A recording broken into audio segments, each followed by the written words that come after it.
우리가 율법은 신령한 줄 알거니와 나는 육신에 속하여 죄 아래에 팔렸도다. 내가 행하는 것을 내가 알지 못하노니 곧 내가 원하는 것은 행하지 아니하고 도리어 미워하는 것을 행함이라. 만일 내가 원하지 아니하는 그것을 행하면 내가 이로써 율법이 선한 것을 시인하노니 이제는 그것을 행하는 자가 내가 아니요 내 속에 거하는 죄니라. 내 속 곧 내 육신에 선한 것이 거하지 아니하는 줄을 아노니 원함은 내게 있으나 선을 행하는 것은 없노라. 내가 원하는 바 선은 행하지 아니하고 도리어 원하지 아니하는 바 악을 행하는도다. 만일 내가 원하지 아니하는 그것을 하면 이를 행하는 자는 내가 아니요 내 속에 거하는 죄니라. 그러므로 내가 한 법을 깨달았노니 곧 선을 행하기 원하는 나에게 악이 함께 있는 것이로다. 내 속 사람으로는 하나님의 법을 즐거워하되 내 지체 속에서 한 다른 법이 내 마음의 법과 싸워 내 지체 속에 있는 죄의 법으로 나를 사로잡는 것을 보는도다. 오호라, 나는 곤고한 사람이로다. 이 사망의 몸에서 누가 나를 건져내랴. 우리 주 예수 그리스도로 말미암아 하나님께 감사하리로다. 그런즉 내 자신이 마음으로는 하나님의 법을 육신으로는 죄의 법을 섬기노라. 아멘. 하나님의 말씀입니다. 할렐루야. 네. 여러분 혹시 파킨슨 병에 대해서 들어보셨나요? 지난주에 우리 이신남 장로님이 한국에 있는 요양병원으로 완전히 이사를 가셨습니다. 거기서 한국 음식도 드시고, 형님이 이제 요양병원 원장이시니까 2년 동안 가시려고 노력을 하셔서 가셨습니다. 제가 하필 권사 수련회를 하고 있어서 얼굴을 뵙지 못했는데 전화는 했습니다. 이 장로님이 걸리신 병이 파킨슨 병입니다. 아무튼 이 파킨슨 병에 걸리면은 뭐 어떤 증상을 보일 텐데요. 대체로 어떤 증상을 보인다고 하나요? 보통의 경우 환자 뜻대로 몸을 잘 움직이지를 못하게 됩니다. 예를 들면 손이 아주 눈에 띄게 흔들립니다. 그걸 멈추려고 해도 잘 안 됩니다.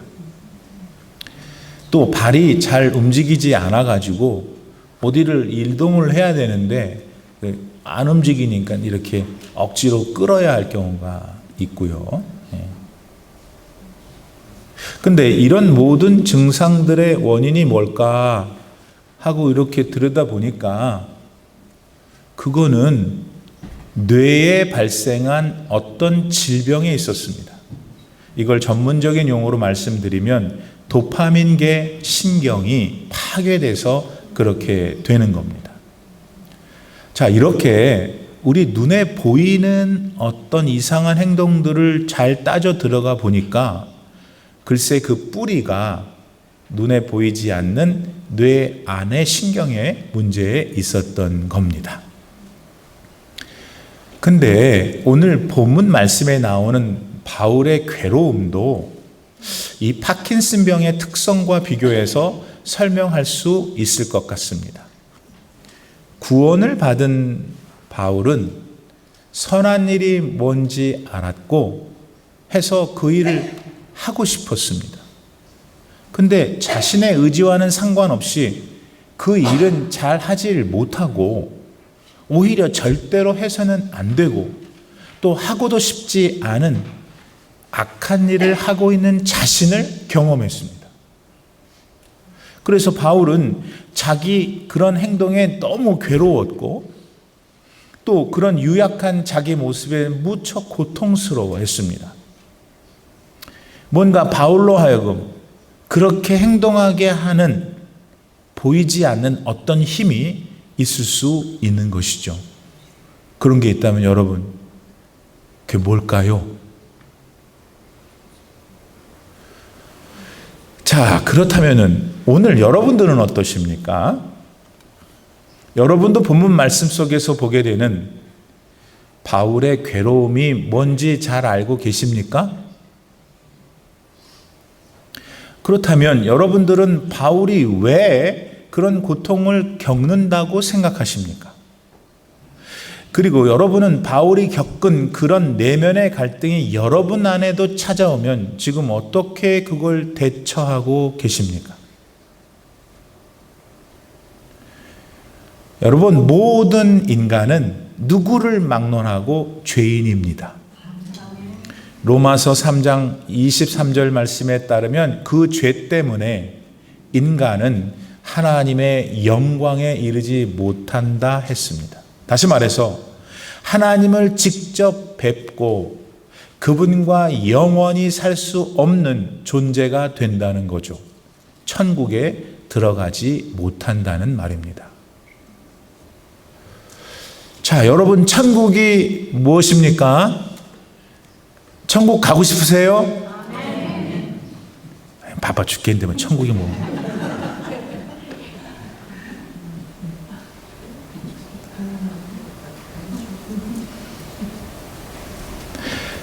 천국이 뭐냐? 고통, 눈물, 슬픔, 괴로움, 아픔, 이런 게 즉 우리가 아주 싫어하는 것들이 없는 곳에서 영원히 살게 되는 게 천국이지 않습니까? 그러니까 아무리 바빠도 가야지 천국에. 근데 이와 더불어서 잊어서는 안 되는 가장 중요한 게 하나 더 있는데, 그거는 천국은 우리 살아계신 하나님께서 우리와 얼굴을 마주하며 직접 사시는 곳이라는 사실이에요.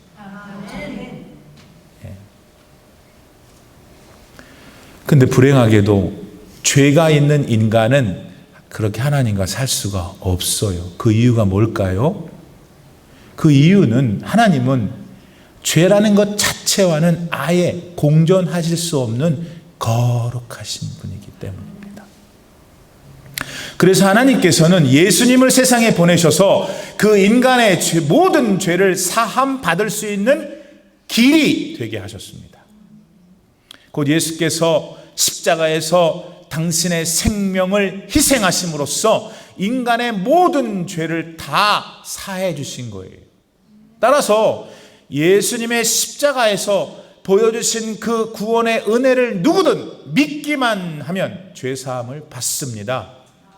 그렇게 구원을 받아 장차 천국에서 하나님과 더불어 영원히 살 수 있게 된 겁니다.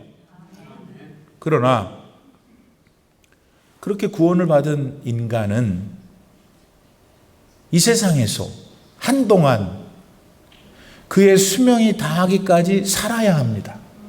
맞죠? 즉 구원받은 사람으로서 살아야 하죠. 이때 구원을 받은 인간은 이 세상에서 사는 동안에도 하나님의 돌보심과 인도하심을 받습니다. 하나님의 영이신 성령께서 그 사람 안에 계시면서 그렇게 하십니다. 바야흐로 하나님의 자녀, 하나님의 백성이 된 것이죠. 여러분은 하나님의 자녀입니까? 아무리 안 해도 여기서는 해야지. 여러분은 하나님의 백성이십니까? 아멘. 자, 그런가 하면 그 하나님의 자녀의 생이, 이제 잘 들으셔야 돼요. 이거 모르는 사람이 많고 지 멋대로 생각하는 사람이 많아요. 이제 잘 들으셔야 돼요. 그런가 하면 그 하나님의 자녀 여러분의 생이 이 세상에서 끝나게 되면 하나님께서는 그 사람의 영혼을 천국으로 데리고 가서 영원히 살게 하시죠. 그때 그 사람의 육신의 몸은, 이 몸뚱아리는 자연스럽게 썩어가지만 봤잖아요, 여러분이. 봤죠? 봤잖아요. 이렇게 누워있는 거 봤잖아요. 말도 안 하고. 그렇게 없어졌지만, 인간의 육신이 썩어지지만 하나님께서는 그가 천국에서 영원히 살 수 있도록 특별히 제작하신 부활의 몸을 딱 입혀주신다 이 말이에요. 자, 그런데 사도 바울이 오늘 본문 말씀에서 고백하고 있는 내적인 갈등은 이렇게 구원받은 사람이 이 세상에서 살면서 겪을 수밖에 없는 어떤 모습을 보여주고 있는 거예요. 죄를 안 짓고 싶은데 죄를 짓는 모순된 자기 모습에서 오는 고통을 말해주는 거죠. 이때 우리가 가질 수 있는 답답한 의구심은, 아니 예수님을 영접하고 구원을 받아 죄사함을 입은 사람이 도대체 어떻게 또 죄를 지으며 살 수 있느냐는 거예요. 믿음으로 예수님을 영접하면 죄사함을 받아 천국 백성이 된다고 했는데, 그렇게 구원을 받고 나서 어떻게 또 죄를 지으며 살 수 있느냐는 것이죠. 자, 여러분은 이런 생각을 가져보신 적이 있으세요? 없으세요?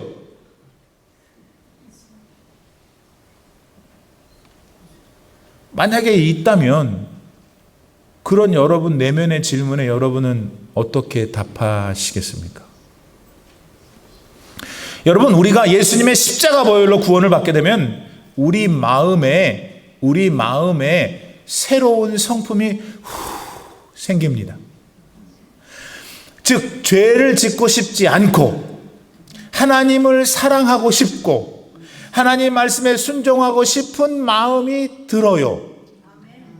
요거는 예수님 믿지 않은 사람은 절대로 안 생겨요.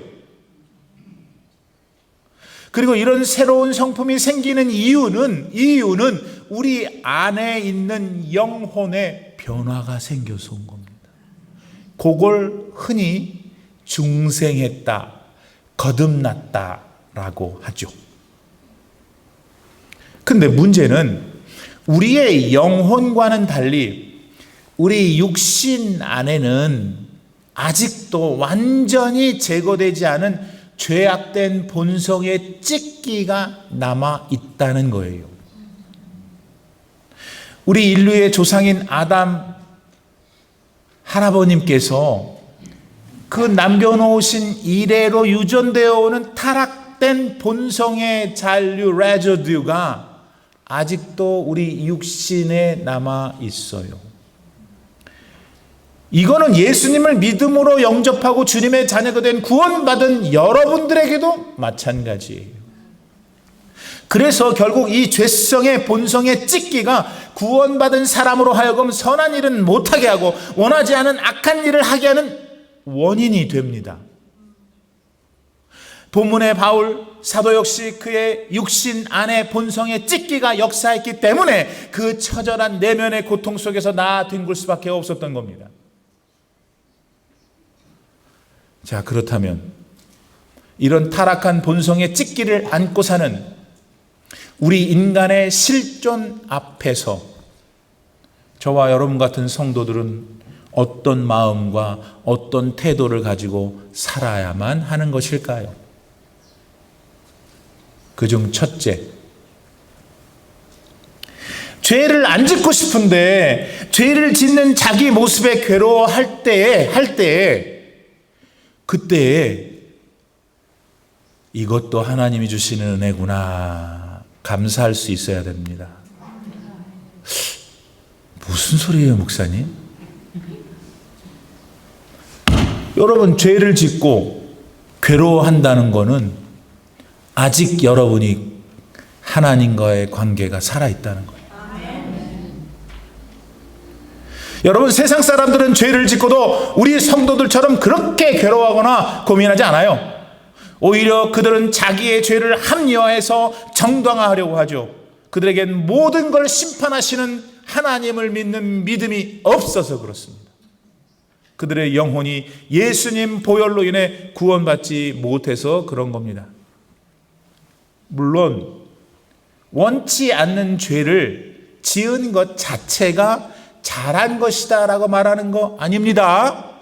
게다가 죄를 더 지어도 괜찮다고 정당성을 주는 것은 더더욱 아니고요.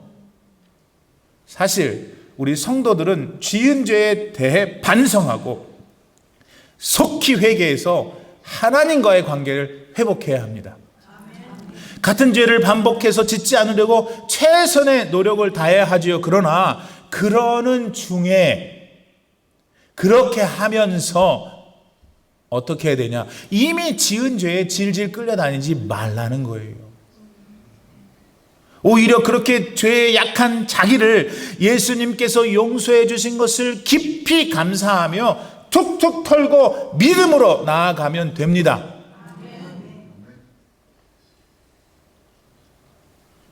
앞으로 비슷한 죄를 더 짓지 않도록 도와주세요. 예수님께 간절히 구하면 된다는 겁니다. 그러면은 어떤 일이 생기냐? 주님이 그러한 여러분을 보시고 도우셔요.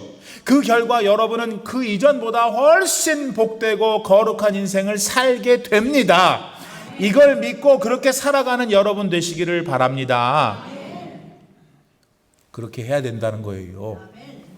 두 번째는 어떻게 해야 되냐?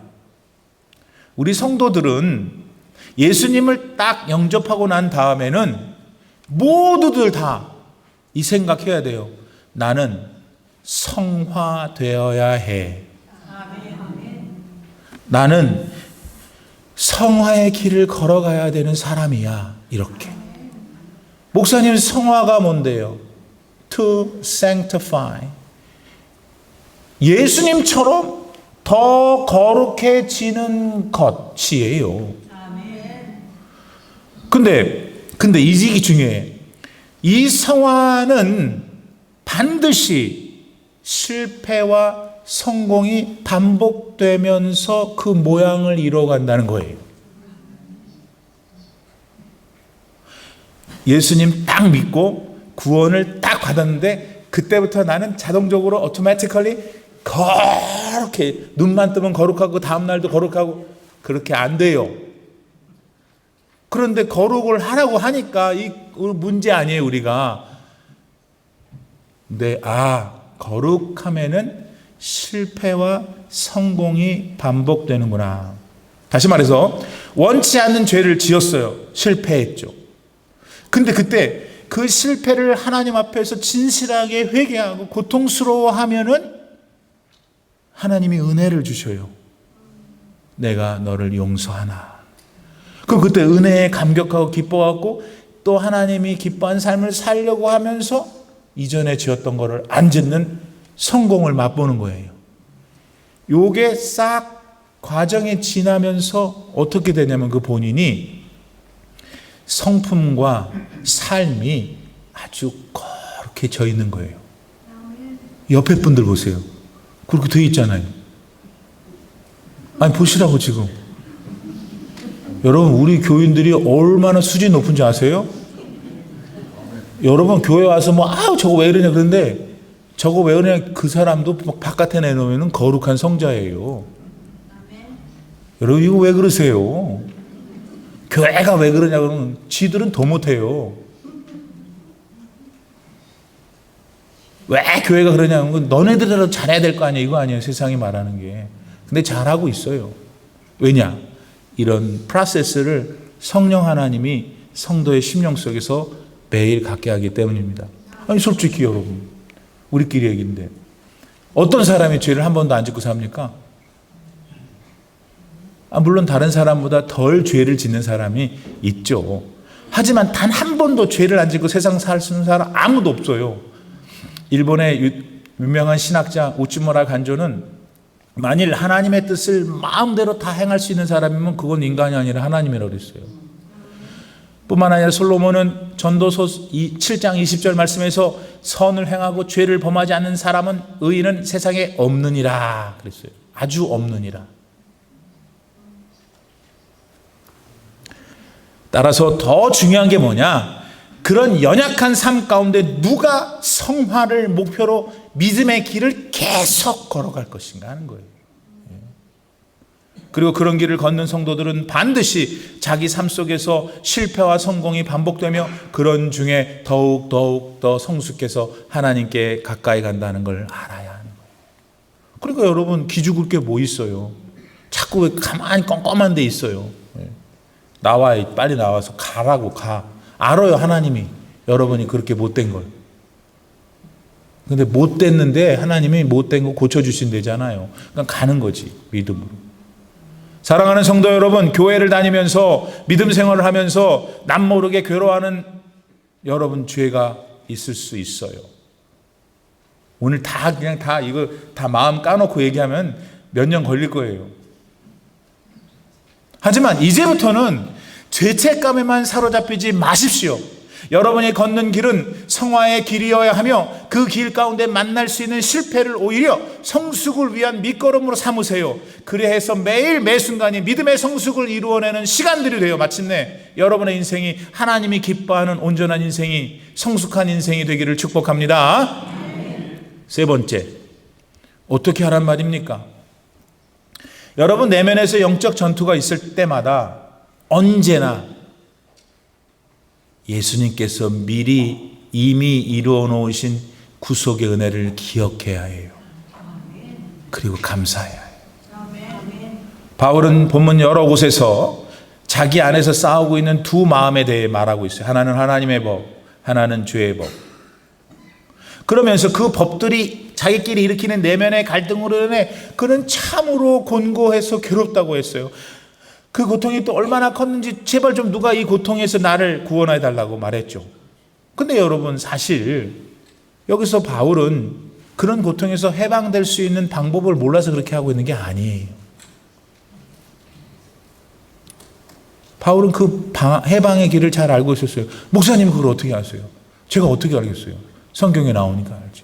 본문 25절에서 바울은 나를 누가 좀 고쳐주십시오, 건져주십시오 하고는 갑자기 본문 25절에서 주 예수 그리스도로 말미암아 하나님께 감사합니다. 주 예수로 때문에 하나님께 감사. 이거 얘기하는 거 왜 갑자기 이렇게 얘기할까요? 바울은요, 자기가 겪을 수밖에 없었던 내적인 갈등, 그 죄를 짓고 싶지 않은데 죄를 짓게 하는 그 법에 괴로워했어요. 그러나 바울은 알고 믿었던 거죠. 뭘?